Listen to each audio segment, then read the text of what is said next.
Looking to add spin to your bunker shots, here I'm going to show you a couple of things that'll help.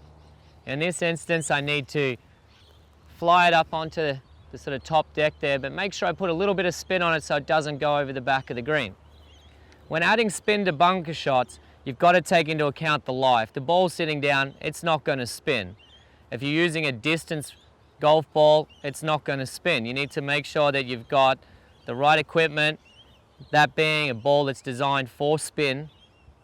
And then from there, you got to look at whether or not it's a high percentage shot for you to hit. If I had a lot more green to work with, I wouldn't be looking to add spin to it because it's not necessary. And with increasing spin, there's a little bit of increased risk. When I'm increasing the spin, I need to make sure that I'm trying to shallow out the club head through impact. That means trying to get a little bit more bounce through here and a little bit more skid. And therefore I'm going to use a little bit more wrist action for that to happen. There's a big risk if you tilt out of it that you are going to thin the golf ball and knife it over the back. So going back to our basics of setup, making sure that we're prepared to keep turning over tilting is extremely important. So I take my setup, I'm going to open the club face just a little bit more. I'm going to look at about 130.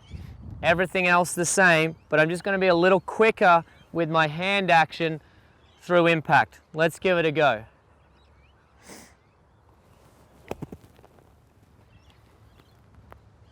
You can see there that I'm a little bit wristier. I've imparted the spin that I was looking for. Be sure to practice this first. Don't just go out onto the course and try to put it into practice. As I said, there is a risk involved. And with that as well, look at experimenting with your handle positions to see if you can add a little spin or take off a little spin. So plenty of practice before taking it to the course.